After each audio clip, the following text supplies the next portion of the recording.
Hey friends, my name is Osama. I have a background in nuclear engineering, and this is going to be a funny story of one of my experiences, one of my few experiences going through the airport security. Yes. All right. I know you're laughing on the other side, but my name is Osama. It starts with a B, coincidentally. I was born in Saudi Arabia and I have a Pakistani background. So when I go to the airport, it's always a exciting time. Our friend, so this was very unexpected. Okay. Here I am going through the security line at Pearson Airport, and it's like any other line that I've experienced. Throw my stuff in the bin and just walk in as normal. Now, sometimes many of you probably have experienced this where your stuff is gets an extra screening. Sometimes you forget a couple of a metal object, maybe a battery pack or something like that within your carry-on, and so it eventually gets another screening done. However, this time it was a little bit different because when the screening was happening, I was just observing how the security officer was looking through my belongings, and they kept pointing at the screen. So they have various screens that they're observing, and they kept pointing at the screen. And so the security officer was bringing over his colleagues, like, "Yo, look at the screen, look at the screen." And here I am on the other side. I'm like, okay, this is interesting. So if that happens once or twice, that's fine. But then things started to really escalate. He would bring in more and more team members, and the security check was taking a long, long, long time. It got so strange that there's a little bit of a slot at the bottom where I had to ask, hey, is everything okay? And they closed that slot immediately. At that moment, I'm like, okay, something's off here. Okay, it was my bag.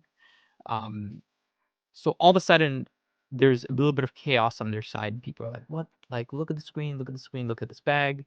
Okay, so all right, so security officers that were all looking at the screen and kind of causing a lot of chaos and commotion on their end, they ended up calling the police. Walkie-talkie the police who came to me, two big police officers, and they're like, "Hey, sir, is this your bag?" Okay, and I'm like, "Yes, this is my bag." Okay, is there an issue? They said, "Sir, are you sure this is your bag?" I'm like, "This is 100% my bag." They're like, "Sir, did you pack your bag yourself?" And I literally had packed that bag not too long ago. I just threw all my stuff in. I'm like, "Yes, I packed my bag. This is my bag." Like, "What's in the bag?" I said, "Oh, well, there's my clothing." I couldn't really remember what else was in my bag. I'm like, "Yeah, there's some clothing in there. Maybe some of my equipment." Um, because I film YouTube videos. And they're like, they were just telling me how I potentially have an explosive in my bag. Okay, they're like, "Sir, what it looks like to us is you have an explosive." And I was like, "What?" Okay, so at that moment, I was just super confused. Okay, I was confused. Um, they ended up doing a whole full body pat down on me. Okay, which was an intense pat down. Swab samples on the hands, which was regular. And so they at one point they actually flipped the screen on me and they were like, can you tell us what this is on the screen?" Okay, and I look at the screen, I can't really tell what it is. I'm like, I don't know what that is. Eventually I tell them that, okay, maybe this is my mic, because I had a mic. It looks like it's like a shotgun mic from Rode, okay? And that mic was in my bag, and that mic has a battery, which I forgot to remove. My assumption was that this was my mic, and I said, "Listen, I think this is my mic." I started Google. I had my phone on me. Luckily, some of my stuff came through, and then I started googling the pictures of the mic and showing them. Now, no one was convinced. Everyone was like, "Okay, listen," like they were escalating the situation. However, one of the police officers was kind of believing me. Okay, one of the police officers was like, "Okay, I kind of know what you mean." I told him, like, "Listen, I'm a YouTuber. I'm also a nuclear engineer. I'm traveling for a conference. I'm traveling for a work conference, and um, I'm a working professional. This is not an explosive." Okay, and I was trying to prove it at that point. I started, luckily half my stuff had come through, so I had my company prox card with me, and showed them the prox card. I'm like, "Listen, this is my company prox card. This is where I work. I work here. Okay, I'm a nuclear engineer. I'm a professional. This is not an explosive." Okay. Uh, Unfortunately, my company prox card doesn't have my company name. Okay, so this is kind of like a face palm moment, right, friends? Uh, Then I told them, like, listen, I have a security clearance, okay, and this security clearance is given by CSIS, which is a Canadian secret intelligence service. Okay, I am not a threat. Like, this is not an explosive. This is just clothing in here. There's nothing else.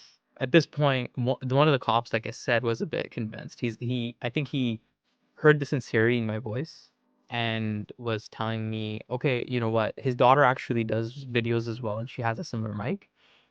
So he was telling me how, okay, yeah, like, okay, I kind of believe you, okay? I believe you. Maybe they're doing the bad cop, good cop thing. So to be honest, I was just frustrated, okay? Um, luckily I had my laptop with me, okay? So when they asked for proof, I actually just pulled out my laptop. I said, listen, this is my laptop. I logged into my laptop and I showed them my email credentials. I showed them my email signature and I said, listen, this is my job. I work in the industry. This is ridiculous. This is a misunderstanding. Uh, all right. Next thing you know, things escalated. They brought in an explosive expert. Okay, or whatever. I don't know what this person's title was, but he was an expert in terms of explosives. They brought him in. He wasn't bringing any special suit or anything. He was a security officer, but a more of a specialized officer. So his suit was different. He had different equipment with him. And yeah, they were just conducting this monitoring on the bag. They were using some equipment, or they were basically going through the protocol. And I was just kind of disappointed and I was just shrugging my head. I'm like, this is ridiculous. This is overkill. And I've given you my ID. I've shown you everything. So I don't really know why I'm here. Okay. Uh, Eventually, I even told him, like, listen, I don't have a bomb in here. Okay. And that's when there was a funny comment with one of the security officers. He's like, sir, we don't say that word around here. I was like, wow, okay, interesting. So it is kind of like the movies where you don't see the word bomb at an airport. Okay. So eventually here I am. Bomb expert does this thing. And I forgot whether they got me to open up the bag or they opened up the bag, but someone opened up the bag. Okay. And eventually they didn't find anything. Here you have it. It was my mic. Okay. My shotgun mic. It was laying right on top of a clipboard. Okay, friends. And because the mic was on top of the clipboard, the two kind of blended in to make it seem like it was an explosive. And this is what airport security told me, that a battery with cords around it or whatnot looks like an explosive on their x-ray. And yeah, I was just shrugging my head. I was like, listen, this is ridiculous, right? It was pretty stressful in the moment because I needed to catch a flight. It was also a bit stressful because I needed to get my luggage through, right? So, but it was also a little bit funny, as a funny story in hindsight, that I was being stopped at the airport um, for something that I had. Uh, so yeah, I guess that's a bit of a story that I want to share. That friends, do not put batteries in your bags when you go to the airport. Uh, you always I think you'll save yourself a lot of trouble. Okay, always do a little bit of a thorough check when you have your carry on and you're packaging that. Okay, friends. Um, Other than that, there wasn't any racial profiling going on, or the reason why they didn't stop me was because of my name or because of where I'm from or how I look. It was just a coincidence, but it was a funny coincidence. So there you have it. That's my funny story of how I got stopped at the airport. So luckily, for those that are wondering, that doesn't happen to me very often, happens once in a while. It becomes a funny story. Um, but it's nothing other than that. Yeah, when I go to the airport, I'm pretty careful. I'm like, listen, hesit I'm really vigilant, okay, about how I'm packing, what I'm doing, how I'm presenting myself and what I say. So um yeah, guys, airport security is always fun. Gotten a lot of things through to the airport. Like, I've actually brought this fuel bundle. This is one of the things I travel with quite a lot. I don't put it on my carry-on. I put it in a suitcase. It's a fuel bundle. Okay, it's used in nuclear power reactors as fuel, but this is just a mock bundle. Okay, and it's beautiful.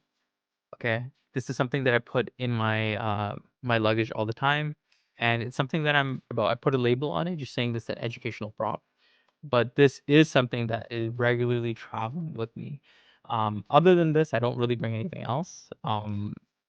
But yeah, there you have it, friends. That was a fun story, and yeah, hope you get a chance to check out my other videos. Till then, take care. Bye.